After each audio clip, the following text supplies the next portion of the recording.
प्रभु यीशु मसीह के सामर्थी नाम में हम मांगते हैं। आमीन, आमीन, आमीन।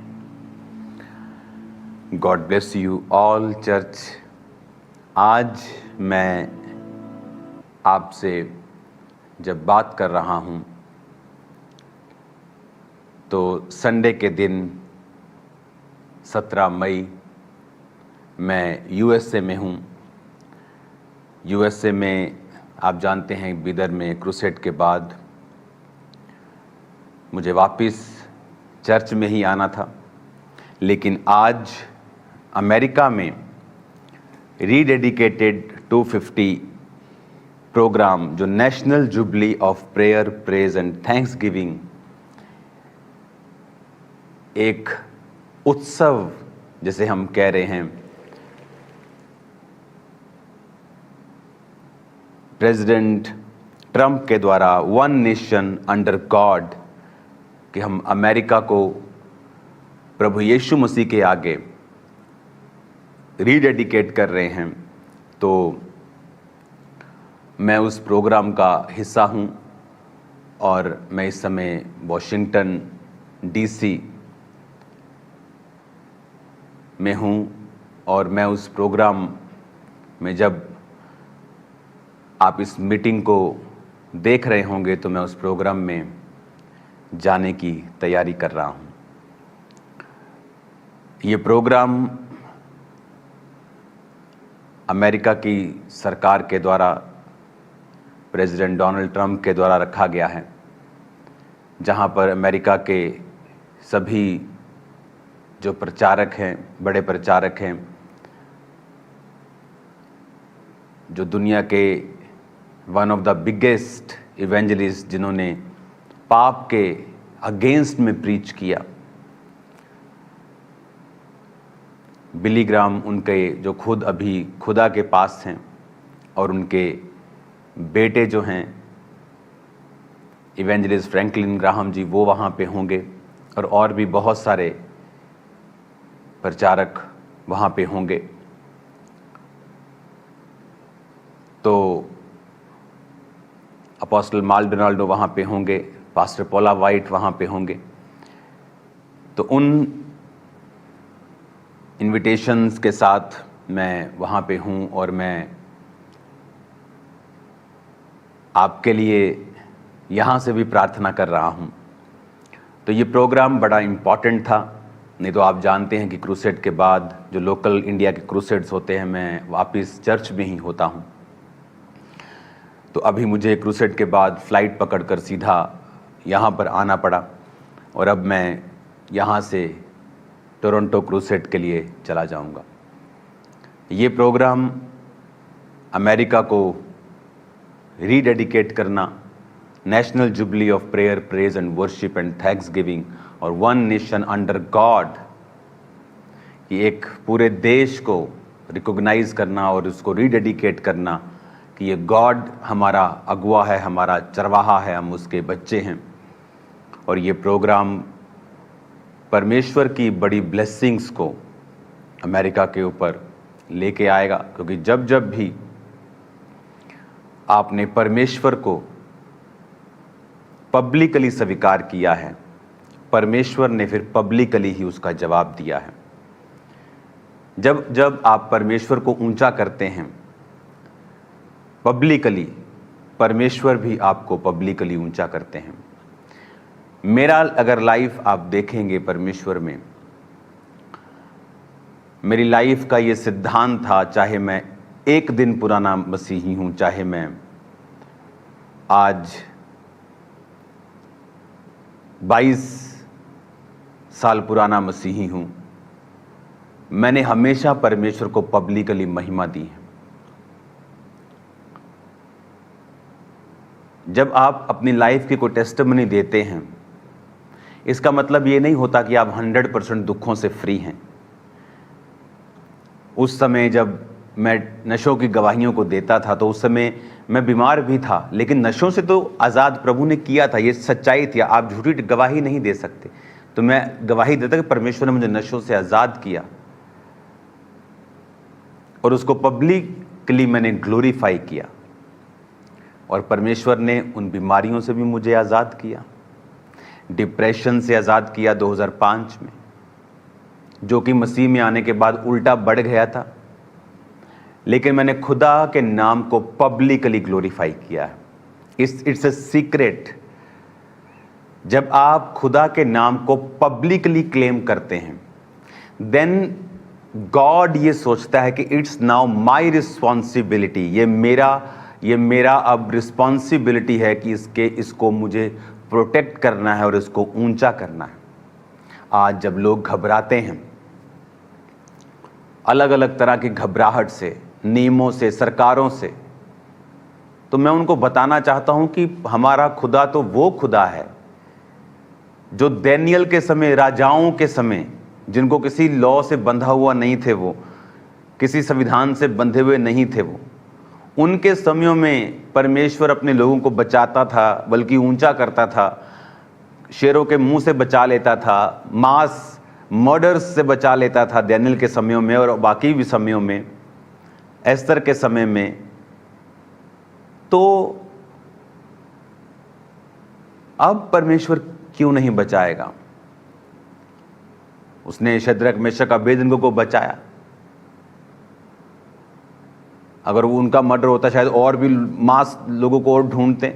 एस्तर के समय में वो तो बहुत ही बड़ा था, बहुत से लोगों का वो कत्ल करना चाहते थे, लेकिन परमेश्वर ने बचाया। तो हम उस परमेश्वर को मानते हैं जो जीवित है, जो जीवित परमेश्वर है। हैरानी होती है इस बात के ऊपर कि हमारा परमेश्वर जीवित परमेश्वर है। बाइबल की एक एक घटना सच्ची है। एक एक घटना का दुनिया के ऊपर आज भी प्रमाण है। जो मैंने पिछले हफ्ते आपको वीडियोस दिखाई, आपने देखी, वो सल्फर बॉल्स वाली गंधक जो आसमान से बरसी थी। अगर बरसी थी तो इसका मतलब उन लोगों ने कुछ तो किया होगा, कुछ किया था, तो इसका मतलब उस कुछ किए का वो परमेश्वर ने उनको बदला दिया। इसका मतलब उसका वचन सच्चा है, वो भी सच्चा है, तो वो वहां पे हैं। अगर आप बाइबल को आप बिना किसी मिरेकल के भी प्रूफ कर सकते हैं कि वो सच्ची है। इसीलिए जो लोग अकेला प्रीच करते हैं वो भी कामयाब हो जाते हैं इस मसीहत में, और बड़ी सेवकाइयां कर लेते हैं, चाहे उनके पास हीलिंग का वरदान, भविष्यवाणी का वरदान नहीं है। क्योंकि अगर वचन को सही समझ से ही सुनाया जाए तो वो भी साबित करता है कि परमेश्वर जीवित है। कुछ लोगों की लाइफ में मिरेकल्स और साइंस एंड वंडर्स जरूरी हैं, क्योंकि जीसस ने कहा जब तक तुम चिन्ह चमत्कार नहीं देख लोगे विश्वास नहीं करोगे। वो भी इंपॉर्टेंट है कि परमेश्वर फिर उससे साबित करता है कि देख, धरती पर भी मैं साबित कर रहा हूं और स्पिरिचुअली भी मैं साबित कर रहा हूं। अपनी लाइफ का एक नियम बनाएं। अमेरिका एक नई ग्रेटर ग्लोरी पे आप उसे जाता हुआ देखेंगे। नो मैटर लोग क्या कहते हैं, मीडिया क्या कह रहा है, वो छोड़ो वो सब बातें। मैं आपको सच कह रहा हूं, अंदर की बातें आपको बता रहा हूं। क्योंकि जो आप पब्लिकली गॉड को ग्लोरीफाई करेंगे, आपकी अपनी लाइफ को भी परमेश्वर ग्लोरीफाई करेंगे। मेरी लाइफ में मैंने ऐसा प्रैक्टिकल 1 टाइम नहीं, थाउजेंड्स टाइम देखा है। तो लोग बोलते हैं मुझे बपतिस्मा नहीं लेना है, बपतिस्मा लेंगे तो रिश्तेदार क्या बोलेंगे। वो गॉड को ग्लोरीफाई नहीं करते। और आप देखो उनकी लाइफ्स में अटैक्स रहते हैं, बंधे हुए रहते हैं। वो उनको पब्लिकली परमेश्वर ऊंचा नहीं करता, क्योंकि परमेश्वर कहता अगर तुम शर्माओगे लोगों के सामने मुझसे, मुझे अपना कहने से, मुझे भी शर्म आएगी, मैं भी शर्म करूंगा कि ये वही है, ये वही है। स्वर्गदूतों के सामने, मैं पिता के सामने बोल दूंगा मैं इसे नहीं जानता, कहता मुझे भी शर्म आएगी तुम्हें अपना कहने से। जो नहीं लजाएगा कहता मैं भी नहीं लजाऊंगा और बोल दूंगा ये मेरा है। Don't touch him. वो राजाओं को आज्ञा देगा कि वो आपको छुए ना। हालेलुया। मेरा वो परमेश्वर है, मेरा वो खुदा है। वो राजाओं को आज्ञा देने वाला परमेश्वर है। उनसे विनतियां नहीं मारता, वो उनको कमांड करता है, धमकियां देता है वो राजाओं को कि इसको छूना मत। मेरा वो परमेश्वर है। और आपका भी वही परमेश्वर है। जिसके लिए वो जैसा है उसी के लिए वो वैसा ही है। आमीन। आज जब मैं यहाँ पे हूँ वॉशिंगटन डीसी में मैं, और उस प्रोग्राम में हम खुदावंद को उस 250 में, अमेरिका जब फाउंड हुआ 250 में उसकी एनिवर्सरी पर रीडेडिकेट करना, one nation under God, thanks giving के साथ, वर्शिप के साथ, वचन के साथ, टेस्टिमनीज के साथ, खुदावंद की प्रेजेंस में लाखों लोगों के संग, तो मेरा विश्वास है कि अगर हम भी अपनी लाइफ को रीडेडिकेट करते हैं खुदावंद के सामने, क्लेम करते हैं कि मेरा जीवन परमेश्वर के नीचे है, मेरा बिजनेस परमेश्वर के नीचे है, आज देखेंगे आप खुदावंद आपको ग्लोरीफाई कर रहा है। दिक्कत कहां शुरू हुई, प्रॉब्लम कहां शुरू हुई? जब आदम और हवा ने पाप किया, जब उन्होंने सिन किया, परमेश्वर के ओरिजिनल प्लान से वो हट गए। परमेश्वर का ओरिजिनल प्लान नहीं था बीमारियां, दुख, तकलीफ, डिप्रेशन, अकेलापन, ये परमेश्वर का मास्टर प्लान नहीं था। आज दुनिया में डाइवोर्स अपने हाईएस्ट रेट पर है। आज दुनिया में बीमारियां, वायरसेस अपने हाईएस्ट रेट के ऊपर हैं। करप्शन हाईएस्ट रेट के ऊपर है, पाप हाईएस्ट। परमेश्वर का ये मास्टर प्लान नहीं था। परमेश्वर का प्लान था कि आदम और हवा मेरी प्रेजेंस में जिए, लेकिन हवा ने पाप किया, फिर आदम ने किया, और उन्होंने ब्लड से पूरी दुनिया को पैदा किया और पापी किया। और आज जो कोई यीशु मसीह को अपना उद्धार करता, ग्रहण करता है, पब्लिकली उसे क्लेम करता है, वो उन्हीं कर्सिस और श्रापों से छुड़ाया जाता है। जिस तरह मैं छुड़ाया गया, आप छुड़ाए गए, बहुत से लोग आपसे छुड़ाए गए। आमीन। आज हमें यह समझने की जरूरत है कि परमेश्वर जब आपको देखता है, वो आपको इंडिविजुअली देखता है कि आपके जीवन में परमेश्वर के वचन की महत्वता क्या है। जब परमेश्वर ने इज़राइल को चुना तो परमेश्वर ने कहा, मैंने तुझे इसलिए नहीं चुना कि तू बहुत बड़ा था, तू सब जातियों में सबसे छोटी जाति थी, यानी स्मॉल थे बहुत नंबर्स में, तुम कमजोर थे, और मैंने तुझे इसलिए चुना कमजोर जाति को कि इस पूरी धरती के ऊपर अगर मुझे अपना आप प्रकट करना है तो सबसे पहले मैं कमजोर को चुनूंगा और उनके द्वारा मैं अपनी महिमा करूंगा, ताकि लोगों को मालूम हो कि ये अपने बल, ताकत, बुद्धि, स्किल से नहीं जीत रहे हैं, ये परमेश्वर का कार्य है। इमेजिन आज की सिनेरियो को हम हजारों साल पीछे ले जाते हैं, तो अगर परमेश्वर अमेरिका को चुनता, वो स्ट्रांग देश है, सब बोलेंगे अमेरिका स्ट्रांग था इसलिए सबसे जीत गया। लेकिन आज अगर परमेश्वर सबसे कमजोर देश को चुन ले, जिसका नाम तक नहीं सुना, और फिर कहे मैं इस देश के द्वारा अपनी महिमा करूंगा और इस देश के द्वारा सब देशों के ऊपर मैं अपनी ग्लोरी को साबित करूंगा, अपनी मजबूती को साबित करूंगा, फिर महिमा होती है परमेश्वर की कि ये देश तो कुछ भी नहीं था, इसने कैसे इतने बड़े देश को हरा दिया, इसने कैसे इतने बड़े देश से। आप मेरी बात समझ रहे कि नहीं? उसी तरह परमेश्वर कहता, मैं तुझको चुनता हूं।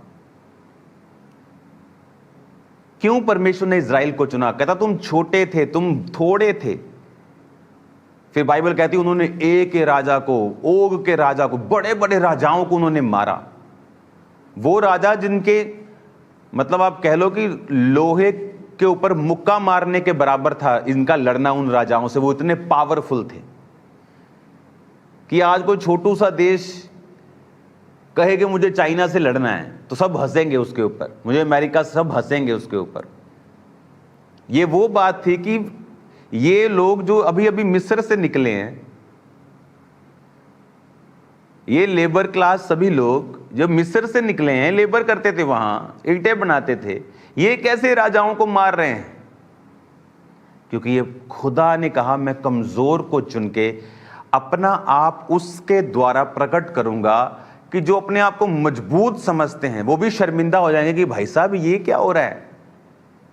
उन्हीं में से मैं एक हूं और आप एक हैं। उस खुदा के मास्टर प्लान को अपने अंदर सोखो, जरा समझो नहीं, उसे आंतड़ियों में बसा लो। आप उसे समझो, सिर्फ दिमाग से नहीं। हाँ, नो, उसे खा लो, उसे अंदर आंतड़ियों में ले जाओ, उसे वेन्स में, ब्रेन में, हार्ट में, उसे ले जाओ अपने ब्लड में। जो मैं आपसे कह रहा हूं कि परमेश्वर कहता मैं एक कमजोर को चुनूंगा,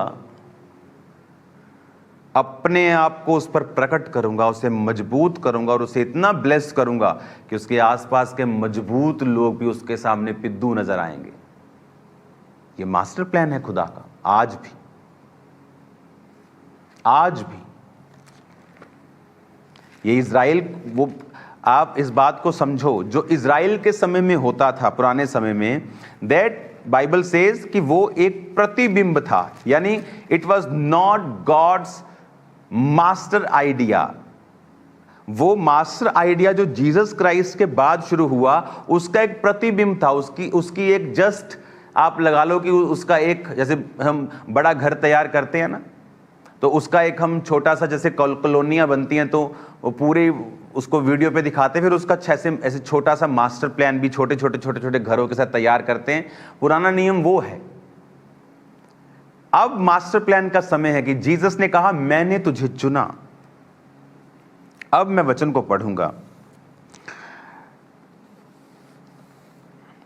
अब इस वचन को जब आप पढ़ेंगे,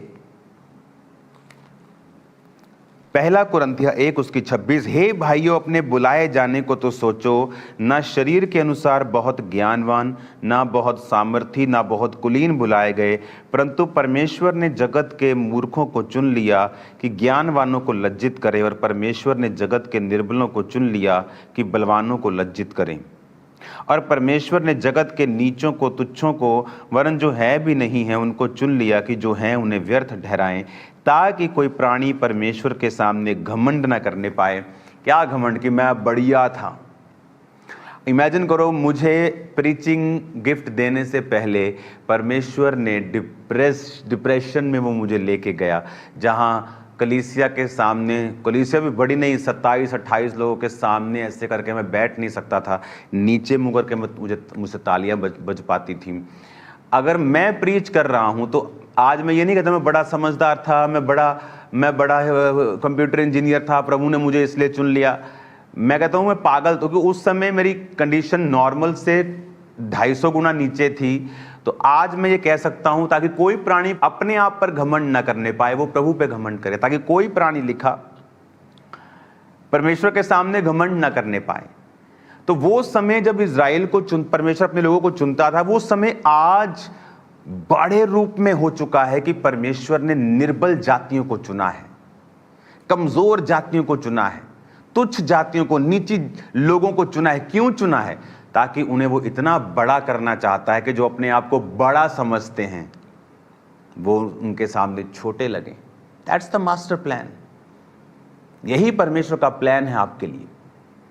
आप देख लो, आपने उस प्लान में शामिल होना है, परमेश्वर के लिए दिल खोल के खड़े होना है। कि आपको अभी भी शर्म आती है तो खुदा को भी शर्म आती है, उससे तो ज़्यादा आएगी। अगर आपको परमेश्वर की ब्लेसिंग्स को लेना है तो आपको उसके मास्टर प्लान को समझना पड़ेगा। उसके मास्टर प्लान को समझते हुए कि आप उस मास्टर प्लान का हिस्सा हैं और उसने आपको चुना है ताकि कुछ वो साबित करना चाहता है आपकी जिंदगी से। वो तभी कर पाएगा जब वो आपको बिल्ड करेगा, जब वो आपको स्ट्रॉन्ग करेगा। आप मेरी बात समझ रहे हैं? जब आपकी लाइफ में वो गवाहियों को पैदा करेगा। सोचो, मैं अगर यहां होता और मेरी लाइफ में ना नशे की गवाही होती, ना हीलिंग की होती, ना डिलीवरेंस, कोई भी टेस्टिमनी ना होती, तो मैं कैसे, मतलब विश्वास में तो रहता, लेकिन आपको लगता नहीं वो फेथ कितना स्ट्रगलिंग होता। इसका मतलब वो आपकी लाइफ में काम करेगा, नहीं तो वो कोड़े खाता ही ना। अगर उसने हीलिंग नहीं करनी, वो डिलीवर करेगा, वो आपको ऊंचा करेगा, वो फाइनेंशियली ब्लेस करेगा। उसका वायदा है अब्राहम से, सिर्फ आत्मिक नहीं, शारीरिक आशीषों को देने का भी।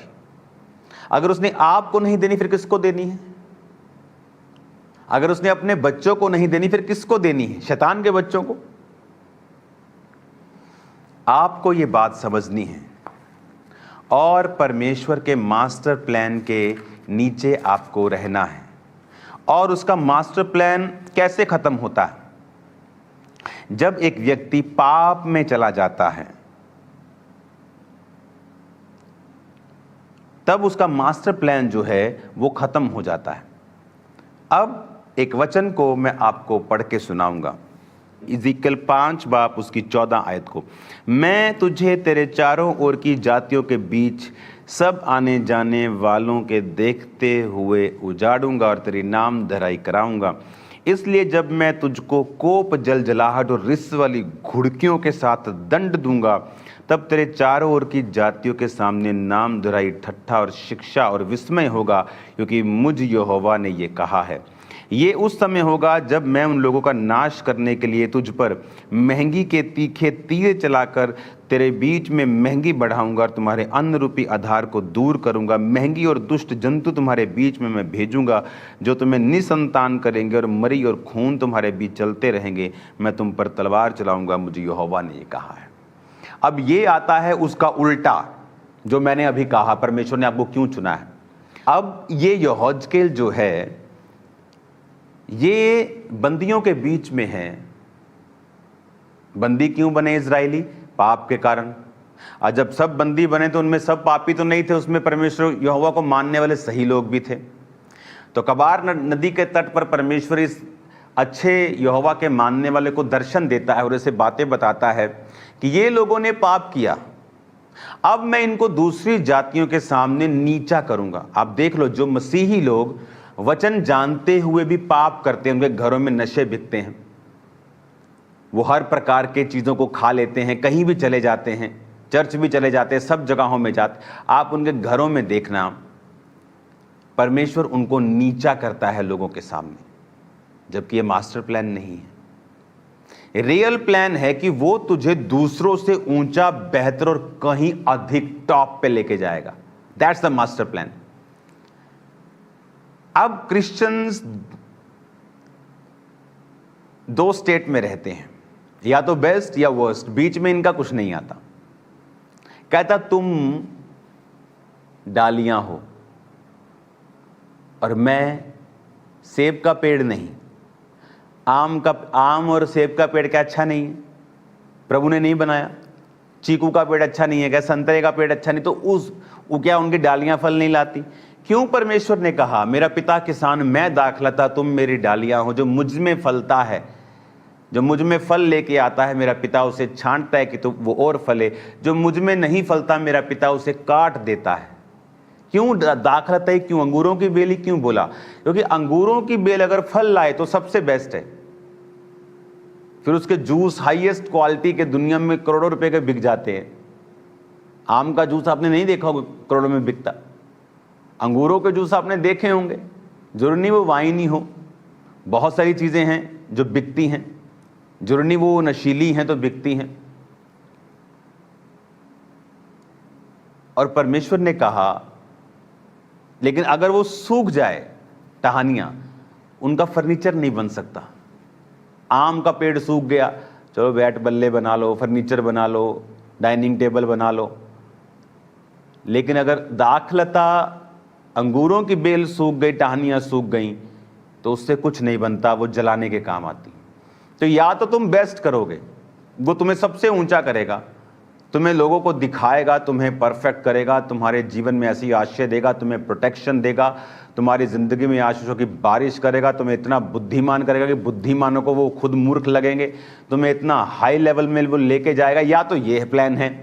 तो या कहता दूसरा प्लान है कि मैं तुम्हें विस्मित करूंगा, नामधराई का कारण होगा, ठट्ठा लोग तुम्हारे साथ मजाक करेंगे। जब तुम लोगों, आप देखो जो क्रिश्चियन पास्टर्स पाप में गिर जाते हैं, लोग उनका कितना ठट्ठा करते हैं, आप देखो इंटरनेट के ऊपर।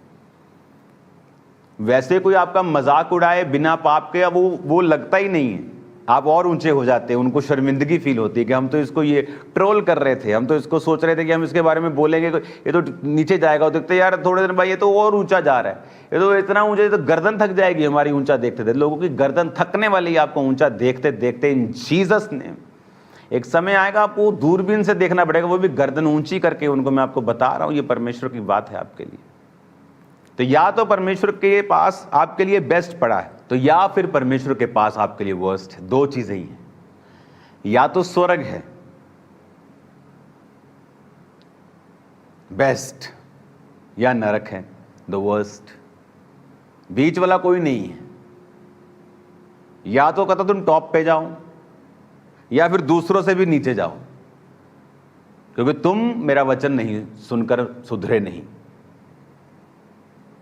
या टॉप पे जाओ, उसने कहा नहीं तो मैं तुम्हें ठट्ठा होने का, विस्मय होने का, घुड़कियों के साथ, धमकियों के साथ, कोप, जल जलाहट, तुम्हें दंड दूंगा, महंगी होगी, तुम्हारे फाइनेंस के ऊपर ट्रबल होगा, तुम्हारे बच्चों के ऊपर तलवारें चलेंगी। उसने कहा मरी होगी, महंगी होगी, फाइनेंशियल प्रॉब्लम्स होंगी, बीमारियां होंगी, अलग अलग तरह के डिप्रेशंस होंगे। उसने कहा तो या कहता वर्स्ट है।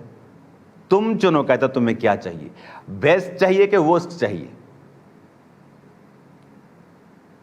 हमें चुनना है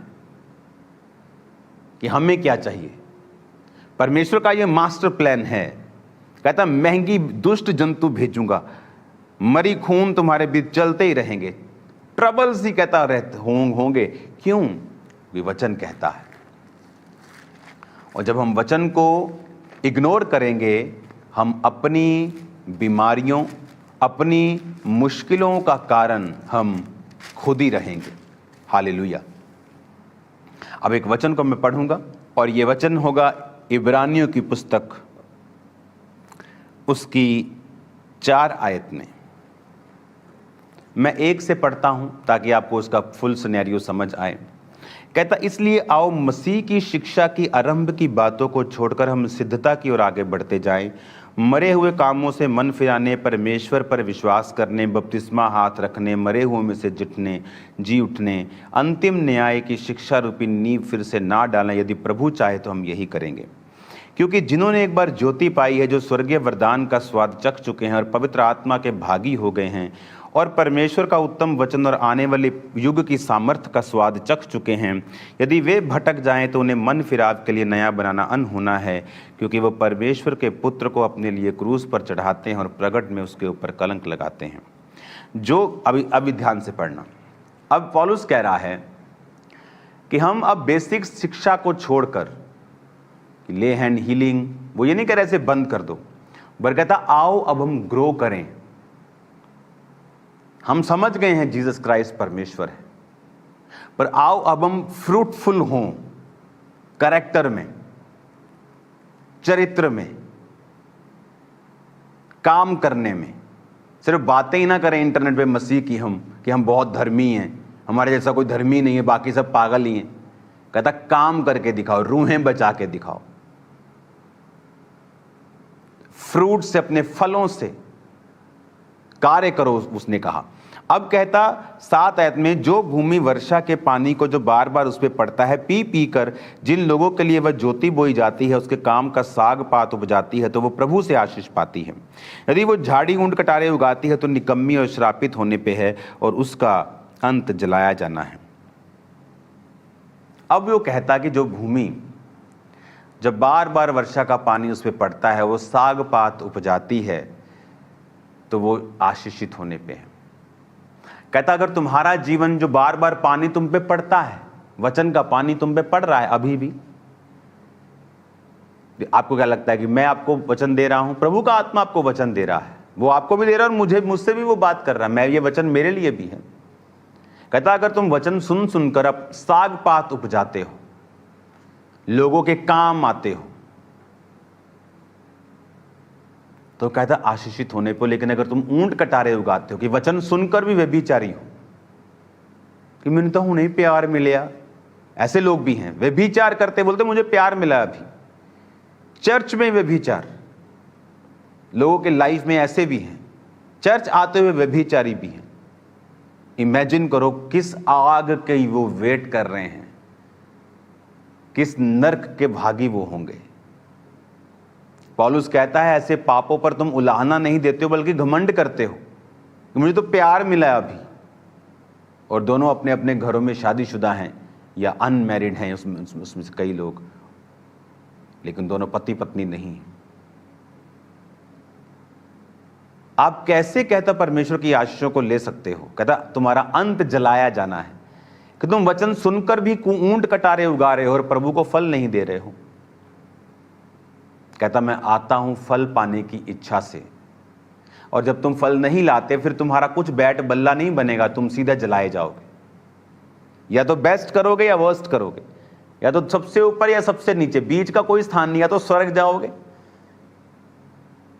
तुम सोना देखते हो तो कितना ग्लोरियस लगता है ना, वो छोटी सी इयरिंग, छोटी सी मुंदरी कितनी ग्लोरियस लगती। सोने की सड़कें हैं, रियल सोने की सड़कें, रियल वाले की। स्वर्ग इमेजिनरी नहीं है, आप आत्मा में इमेजिनरी वर्ल्ड नहीं है, वो इससे रियल है, वो इससे रियल वर्ल्ड है स्वर्ग। वहां रंग बिरंगे पानी है, मैंने देखे हैं, एक दर्शन मैंने देखा था स्वर्ग, रंग बिरंगे वाटर्स हैं वहां। सो ब्यूटीफुल, इतना मार्वलस, ग्लोरियस है। सोने की, रियल सोने की सड़कें इमेजिन करो, और बड़ी बड़ी खुली खुली बड़ी सड़कें सोने की, कैसा होगा वो? या तो कहता बेस्ट में जाओ तो या आग की झील, नरक के बाद फिर लास्ट डेस्टिनेशन आग की झील, जहां कीड़ा नहीं मरेगा, जहां दर्द कम नहीं होगी, जहां मृत्यु भी नहीं आएगी। जब वो खाना पकाते वक्त लग जाती है ना हाथ में, वो गर्म लगता है एकदम से, ऐसे करता है आदमी। सोचो वो गर्मी, उससे कई हजार गुना, लाख गुना गर्मी लगातार आपको लग रही है, और आप मर नहीं रहे हैं, लेकिन वो पेन हो रही है, लेकिन मर नहीं रहे हैं। और अनंत पीड़ा तक लोग वहां रहेंगे, क्योंकि उन्होंने परमेश्वर के वचन को समझा नहीं और उसे तुच्छ समझा, और संसार की चीजों पे मन लगाए रहे, संसार को खुश करने की इच्छा से, या संसार को नाराज ना करने की, कि वो नाराज ना हो जाएं। इमेजिन करो। तो परमेश्वर कहता अगर तुम पर पानी पड़ रहा है तो फल लाओ, और फिर देखो तुम्हारी लाइफ को किस तरह से परमेश्वर ब्लेस करता है। वो तुम्हारे बच्चों की लाइफ की डायरेक्शंस को सेट करेगा। एवरीथिंग सेटल्ड होना शुरू होगा। जैसे जैसे टाइम बीतता जाएगा तुम्हारी लाइफ में, तुम्हारे जीवनों में, तुम देखोगे अपनी लाइफ में बेस्ट होना स्टार्ट होगा, और ऐसा बेस्ट जो तुमने पहले कभी नहीं देखा होगा, और वो बेस्ट ऐसा होगा। अपने हाथों को उठाएंगे। Thank you Jesus. खुदा बाप